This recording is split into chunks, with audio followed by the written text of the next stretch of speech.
Sahabat bahagia, kenapa kemudian harus berkisah atau bercerita, menyampaikan sirah, menyampaikan kisah sejarah yang ada di Al-Quran dan yang ada di hadis, serta kisah-kisah para sahabat, para ulama, dan seterusnya.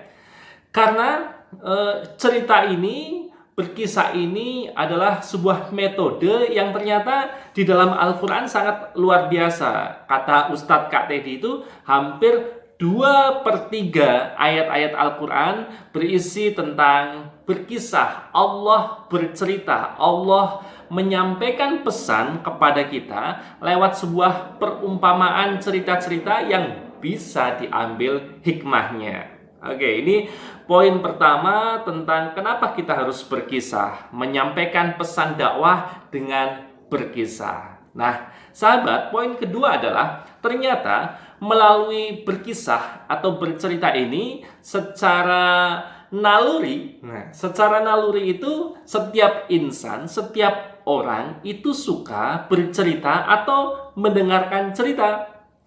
Buktinya kita lihat kalau ada sekumpulan orang, apa yang dilakukan di dalamnya? Tentu bercerita. Ketika ibu-ibu, bapak-bapak berkumpul di sebuah forum pengajian, rapat. Ketika rapat itu belum dimulai, mereka bercerita, saling berbagi pengalaman, berbagi kisah, berbagi cerita.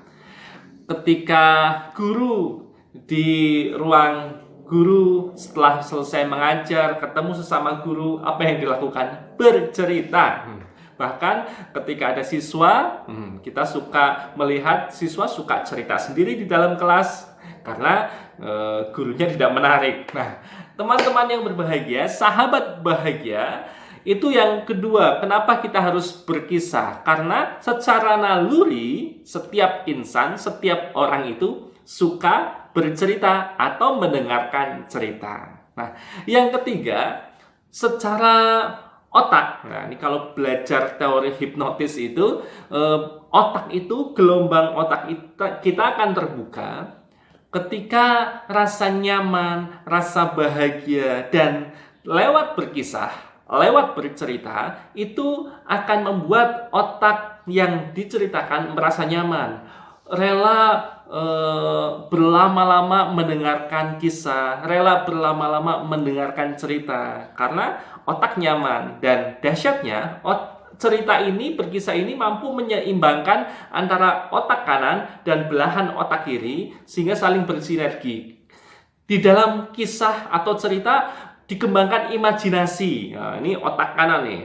Dikembangkan daya imajinasi, menghayal, membayangkan kejadian yang sudah lampau. Dan kemudian logikanya juga berperan. Wah, ini kalau begini bagaimana dia meruntut alur cerita dari A sampai Z. Nah, ini mampu menyeimbangkan dan ini sangat keren sekali. Oke, ini minimal 3 manfaat ketika kita berkisah. Manfaat lain tentu ada. Silakan sahabat bahagia berkisah lalu temukan manfaat-manfaat berikutnya dan ceritakan ke Kak Teddy.